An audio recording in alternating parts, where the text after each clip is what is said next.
ഒരു മുൻ underground wrapper, structural engineer, യുവാക്കളുടെ സ്വന്തം ഐക്കൺ. കഴിഞ്ഞ മാർച്ചിൽ നേപ്പാളിന്റെ ചരിത്രത്തിൽ വൻ അട്ടിമറി ജയം നേടി അധികാരത്തിൽ വന്ന 35-കാരനായ പ്രധാനമന്ത്രി ബാലേന്ദ്ര ഷാ അഥവാ ബാലേൻ ഷാ പദവിയിലിരുന്ന ഏതാനും മാസങ്ങൾ തികയുമ്പോൾ അതേ യുവാക്കൾ അദ്ദേഹത്തിന്റെ വീട്ടുപടിക്കൽ കൊലവിളിയുമായിട്ട് നിൽക്കുകയാണ്. അതെ, നേപ്പാളിന് കത്തുകയാണ്.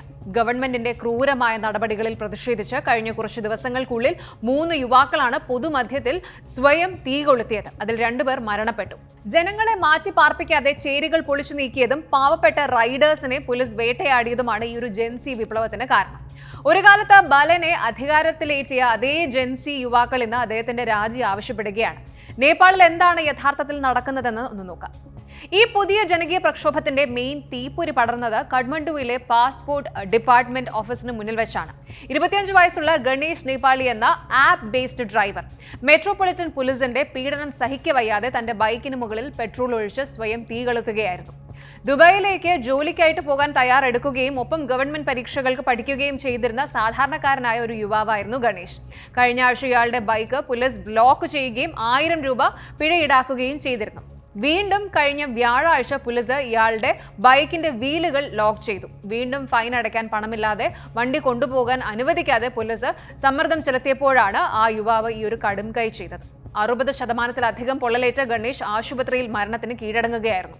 വെറുമൊരു ആത്മഹത്യയല്ല ഇത്. പാവപ്പെട്ട ജനങ്ങളെ പിഴിഞ്ഞുകൂട്ടി ജീവിക്കാൻ അനുവദിക്കാത്ത ക്രൂരമായ ഭരണകൂട വ്യവസ്ഥയ്ക്കെതിരെയുള്ള പ്രതിഷേധമായിരുന്നു അത്. പോലീസുകാർ ഇയാളെ പൊള്ളലേറ്റ നിലയിലും നടത്തിച്ചു കൊണ്ടുപോകുന്ന വീഡിയോസ് സോഷ്യൽ മീഡിയയിൽ വൈറലായതോടെയാണ് ജനരോഷം ഉയർന്നത്. ഇതൊരു ഒറ്റപ്പെട്ട സംഭവമല്ല. നേപ്പാളിലെ ഈ പ്രക്ഷോഭങ്ങൾക്ക് പിന്നിൽ മറ്റൊരു പ്രധാന കാരണം കൂടിയുണ്ട്. സ്ക്വാട്ടർ എവിക്ഷൻ ഡ്രൈവ്, അതായത് നഗരത്തിലെ ഭൂരഹിതരായ പാവപ്പെട്ടവരുടെ ചേരികൾ ഒഴിപ്പിക്കുന്ന ഒരു നടപടി. കാഠ്മണ്ഡു മേയറായിരുന്ന കാലം തൊട്ട് ബാലൻ ഷാ നഗരം വൃത്തിയാക്കാനും അനധികൃത നിർമ്മാണങ്ങൾ പൊളിച്ചു മാറ്റാനുമുള്ള തീവ്ര ശ്രമത്തിലായിരുന്നു.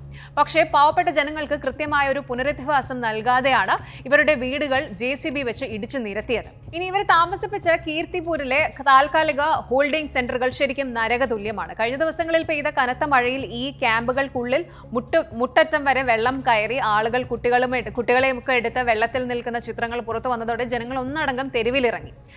അതുപോലെ മെയ്ദിഗറിൽ വൻ ജനകീയ പ്രതിഷേധമാണ് നടക്കുന്നത്.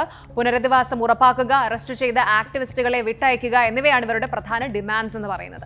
ഇനി ഇതിന്റെ ഏറ്റവും പുതിയൊരു അപ്ഡേറ്റിലേക്ക് വരുമ്പോൾ ഈ ഒരു സംഭവത്തോടെ നേപ്പാൾ പാർലമെന്റിൽ പ്രതിപക്ഷവും ഭരണപക്ഷവും ഒരേപോലെ ബാലൻ ഷാ ഗവൺമെന്റിനെതിരെ തിരിഞ്ഞിരിക്കുകയാണ്. പ്രതിപക്ഷ MP ബസാന ഥാപ്പ സഭയിൽ ചോദിച്ചത്, പ്രധാനമന്ത്രി ദയവായിട്ട് ആ കറുത്ത കണ്ണട ഊരിമാറ്റൂ. ബസ്സുകൾക്ക് നീലച്ചായം അടിച്ചതുകൊണ്ട് മാത്രം ജനങ്ങൾക്ക് സുരക്ഷിതത്വം തോന്നില്ല. നീതിയും ജോലിയും നൽകുമ്പോഴാണ് ജനങ്ങൾക്ക് അതൊക്കെ അനുഭവപ്പെടുക എന്നാണ്. കൂടാതെ 2023 ഇതേപോലെ പ്രേം പ്രസാദ് ആചാര്യ എന്നൊരു യുവാവ് ആത്മഹത്യ ചെയ്തപ്പോൾ അന്നത്തെ മേയർ ബാലൻ ഷാ അതിനെ വിശേഷിപ്പിച്ചത് ഭരണകൂടത്തിന്റെ അങ്ങേയറ്റത്തെ പരാജയമെന്നാണ്. ഇന്ന് അതേ ചോദ്യം ജനങ്ങൾ ബാലന് നേരെ തിരിച്ചു ചോദിക്കുകയാണ്. നിലവിൽ ജനരോഷം തണുപ്പിക്കാൻ ഗവൺമെന്റ് ഗണേഷ് നേപ്പാളിയുടെ കുടുംബവുമായി ഒരു 9 പോയിന്റ് എഗ്രിമെന്റ് ഒപ്പുവെച്ചിട്ടുണ്ട്. അന്വേഷണത്തിനായിട്ട് മുൻ ജഡ്ജിയുടെ നേതൃത്വത്തിൽ സമിതിയെ നിയോഗിച്ചു. കുറ്റക്കാരായ 3 മെട്രോപൊളിറ്റൻ പോലീസുകാരെ സസ്പെൻഡ് ചെയ്തു. ഗണേഷിന്റെ ഭാര്യയ്ക്ക് ജോലിയും മകൾക്ക് വിദ്യാഭ്യാസവും വാഗ്ദാനം ചെയ്തിട്ടുണ്ട്. എങ്കിലും രാജ്യത്ത് വർദ്ധിച്ചു വരുന്ന തൊഴിലില്ലായ്മയും സാമ്പത്തിക പ്രതിസന്ധിയും കാരണം യുവാക്കളുടെ ഉള്ളിൽ കരിയുന്ന ആ ഒരു അമർഷം അത്ര പെട്ടെന്ന് അടങ്ങില്ല എന്ന് തന്നെയാണ് റിപ്പോർട്ടുകൾ സൂചിപ്പിക്കുന്നത്. സോഷ്യൽ മീഡിയയിലൂടെയും ജനകീയ വിപ്ലവത്തിലൂടെയും ഉയർന്നു വന്ന ഒരു ലീഡർക്ക് അതേ സോഷ്യൽ മീഡിയയിലെ ജനക്കൂട്ടത്തെയും ജനവികാരത്തെയും നേരിടേണ്ടി വരുന്ന കാഴ്ചയാണ് നമ്മൾ നേപ്പാളിൽ കാണുന്നത്. ഒരു സിസ്റ്റം മാറ്റാൻ ഇറങ്ങി പുറപ്പെട്ട ബാലൻ ഷാ ഒടുവിൽ ആ പഴയ സിസ്റ്റത്തിന്റെ ഭാഗമായിട്ട് മാറിയോ എന്ന ചോദ്യമാണ് ജെൻസി ഇപ്പോൾ ചോദിക്കുന്നത്. കൂടുതൽ വാർത്തകൾക്ക് News 18 Keralam YouTube channel subscribe ചെയ്യുക.